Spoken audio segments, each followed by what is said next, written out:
요한복음 7장 40절로 52절 말씀 함께 봉독하시겠습니다.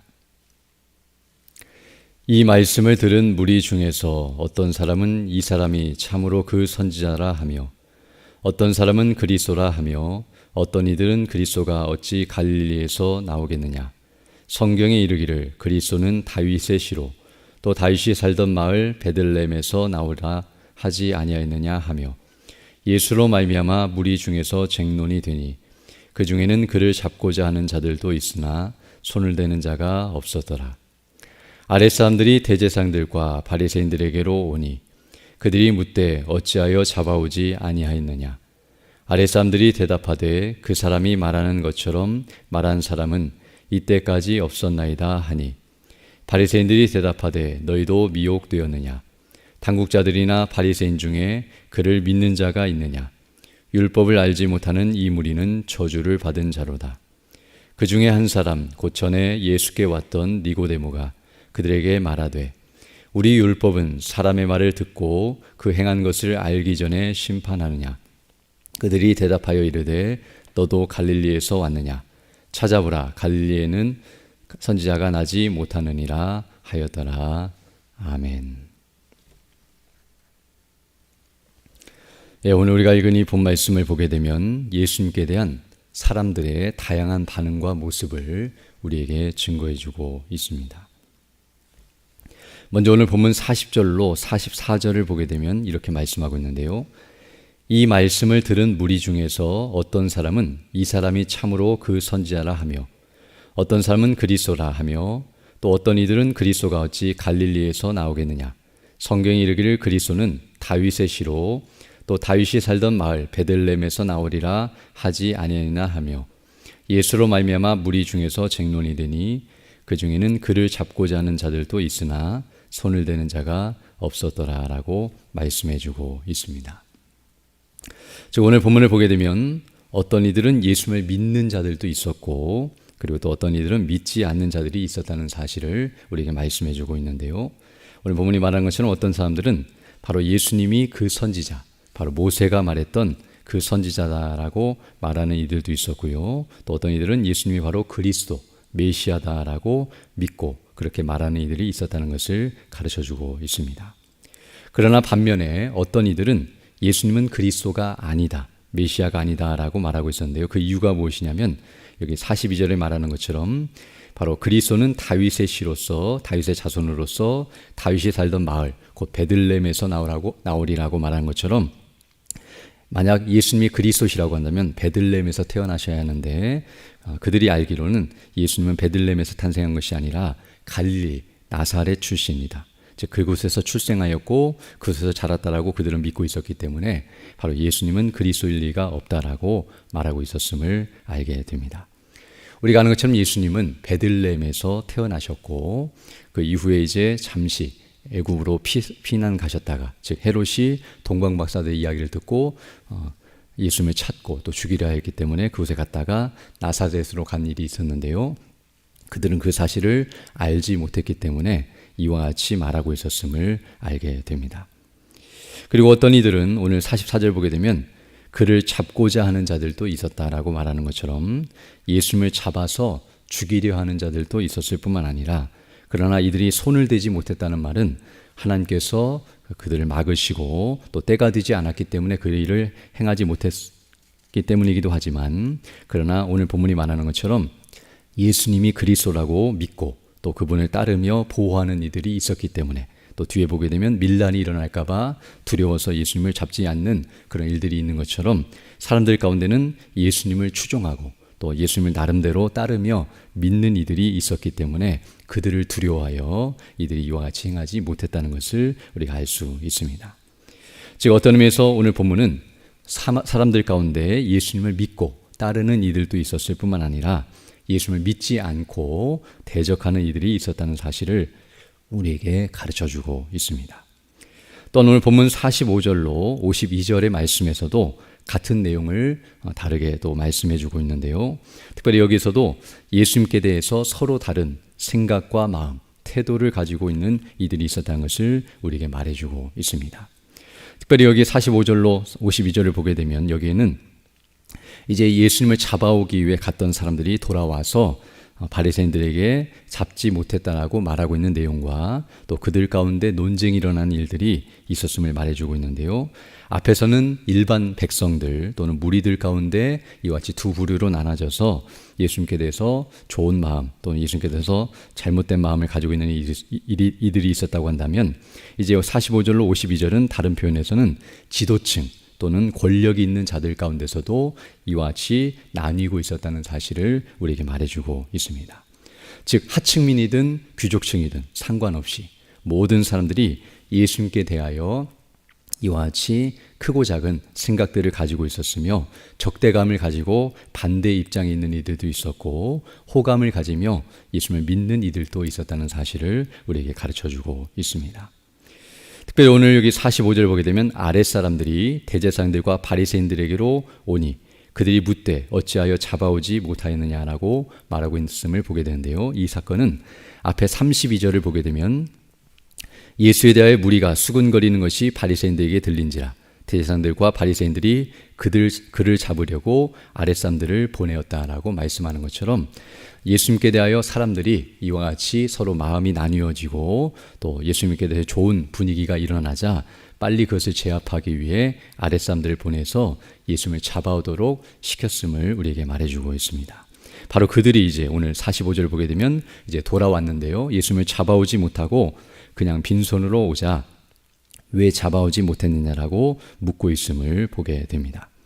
그러자 이제 46절 보게 되면 아랫사람들이 대답하되 그 사람이 말하는 것처럼 말하는 사람은 이때까지 없었나이다 라고 말하는 것처럼 이들이 예수님을 잡으려고 갔지만 그곳에서 예수님이 하시는 말씀을 듣고서 예수님을 붙잡지 못하고 돌아왔다는 사실을 우리에게 말해주고 있습니다. 이 말은 어떤 의미에서 그들이 예수님께 갔지만 예수님을 잡아올 정당성이 없었다는 것을 그들이 깨달았고 예수님을 잡아올 만한 잘못이 예수님께는 전혀 없었다는 사실을 그들이 인정했기 때문에 도저히 예수님을 말로써 이기거나 또는 그 책 잡아서 예수님을 잡아올 만큼 그들에게 정당성이 없었다는 사실을 말해주며 또 그들이 볼 때에도 어떤 의미에서 이들은 바리새인들로부터 교육을 받았고 그들로부터 가르침을 받은 자들이었고 또 권세를 가지고 그들 편에 속해서 예수님을 잡아오려고 하는 잘못된 마음을 가지고 갔을지라도 예수님의 말씀을 들으면서 그 가르침에 그들이 깨닫게 되고 또 거기에 반응을 보이게 되며 또 그들의 힘이 있어도 예수님을 붙잡을 수 없을 정도로 그들이 이와 같은 모습을 보였다고 한다는 것은 바로 예수님께는 어떠한 잘못이나 또 잡아올 만한 이유가 없었다는 사실을 우리에게 가르쳐주고 있습니다. 그럼에도 불구하고 여전히 바리새인들은 완강한 마음과 완악한 마음을 그대로 보이고 있는데요. 40절 보게 되면 바리새인들이 대답하되 너희도 미혹되었느냐 다른 말로 표현하면 너희도 속았느냐라고 묻고 있는데요. 바로 예수님의 말씀을 듣고 너희가 왜 이렇게 흔들거리고 있고 또 잘못된 마음을 가지고 있느냐라고 그들을 책망하면서 48절 보게 되면 당국자들이나 바리새인 중에 그를 믿는 자가 있느냐 율법을 알지 못하는 이 무리는 저주를 받은 자더라라고 그들을 책망하며 무섭게 혼내고 있는 모습이 나타나고 있습니다. 즉 자신들은 예수님을 믿지 않고 있으며 또 그런 믿는 자들이 누구냐라고 물으면서 오히려 그들은 율법을 알지 못하고 또 율법을 범하고 있는 예수님이 안식일을 범했다라고 해서 율법을 범한 자라고 그렇게 말하고 있었는데요. 바로 이런 예수님에 대해서 잘못된 행동을 취하고 있고 또 잡아오지 못하는 그들이 잘못되었다라고 이와 같이 말하고 있음을 보게 됩니다. 그러나 그런 가운데서도 오늘 50절로 51절을 보게 되면 니고데모라고 하는 한 사람이 바로 그들 앞에 서서 예수님을 보호하는 그런 발언을 하고 있는 모습이 나타나고 있는데요. 그 중에 한 사람, 곧 전에 예수께 왔던 니고데모가 그들에게 말하되 우리 율법은 사람의 말을 듣고 그 행한 것을 알기 전에 심판하느냐라고 말함으로써 니고데모는 바로 이 바리새인 중에 속한 사람이었고 또 사내들인 공회원으로서 어떤 의미에서는 똑똑하고 지위 있고 권세가 있는 사람이었지만, 그러나 그는 이전에 밤에 예수님께 찾아와서 독대하며 예수님께 대해 호감을 가지고 있을 뿐만 아니라 또 여러 가지 방편들을 통해서 예수님에 대해서 믿게 되는 그런 일들이 있었다는 것을 알게 되는데요. 바로 오늘 본문에서 이 니고데모가 그들을 향하여 우리 율법은 사람의 말을 듣고 그 행한 것을 다 판단하고 심판하는 것이지, 이렇게 그들의 말만 듣거나 또는 잘못된 판단을 하여서 실수하면 안 된다라고 그들을 책망하고 있는 모습이 나타나고 있습니다. 그러나 이것은 결코 쉬운 일이 아닌데요. 52절 보게 되면 그들이 대답하여 이르되 너도 갈릴리에서 왔느냐? 찾아보라. 갈릴리에서는 선지자가 나지 못하느니라 하였더라라고 말하는 것처럼, 앞에서 말했던 사람들의 모습처럼 그리스도는 갈릴리 출생이 아니라 베들레헴에서 날 것이다. 이것이 율법에 기록되어 있고 구약에서 계속 말씀하시는 바이기 때문에 너도 그것을 알지 못하느냐? 너도 그 갈릴리 사람과 한패거리냐라고 이와 같이 따지면서 니고데모를 공격하고 있는 모습이 나타나고 있는데요. 바로 이 모습은 어떤 의미에서 그들의 적대감이 얼마나 큰지, 그리고 이런 말을 하게 되면 어떤 의미에서 목숨을 걸어야 하는 그런 위험한 상황 속에 있었다는 사실을 우리에게 말해주고 있습니다. 그러나 그럴지라도 이런 말을 행하였고 또 그들이 아무 일도 하지 못하는 것은 그들 가운데 니고데모뿐만 아니라 예수님에 대해서 좋은 마음을 가진 이들이 있었다는 것을 알게 되며, 또 그들 속에서도 여러 가지 논쟁이 있었기 때문에 이렇게 함부로 하지 못하고 있는 모습이 나타나고 있습니다. 저는 오늘 본문을 보게 되면 예수님을 믿는 이들과 그리고 믿지 않는 이들의 서로 다른 모습들이 우리에게 증거되고 있는데요. 이런 모습은 그때뿐만 아니라 지금도 계속되고 있다는 사실을 우리가 알게 됩니다. 누구든지 예수님에 대해서 알게 되면 이와 같이 두 가지 반응을 보이게 되는데요. 예수님을 믿고 의지하며 나아가는 이들이 있는가 하면 이렇게 믿지 않고 불신하고 대적하는 대로 나아가는, 물론 그 정도의 차이는 있겠지만 그런 이들이 일어난다는 것을 우리가 알게 됩니다.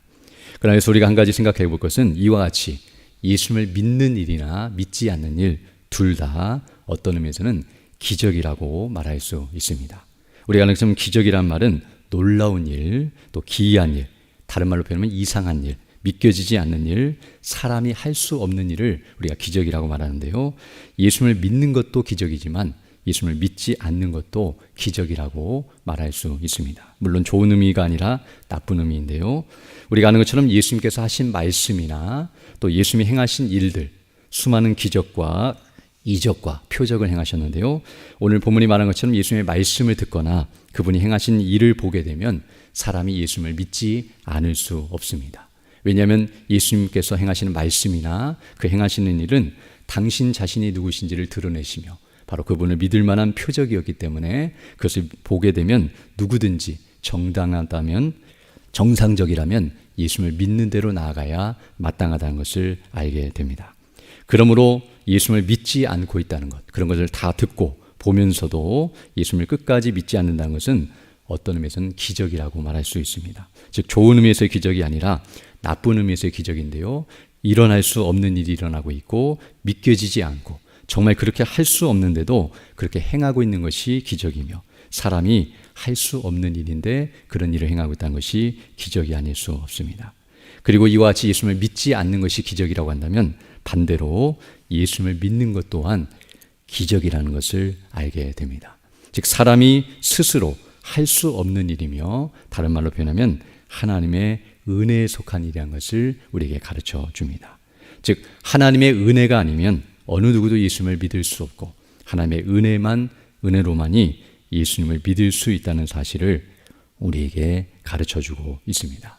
오늘 본문을 보게 되면 어떤 의미에서는 이렇게 수많은 사람들이 예수님을 믿지 않고 있는 가운데 있고, 또 예수님을 믿게 되면 목숨을 내놓아야 하고 또 어려움이 예상되지만, 그러나 예수님을 믿는 이들이 있었다는 것은 기적이 아닐 수 없습니다. 즉 사람의 노력과 의지와 결심으로 될 수 있는 것이 아니라 하나님께서 그에게 은혜를 베푸신 결과임을 우리가 알게 됩니다.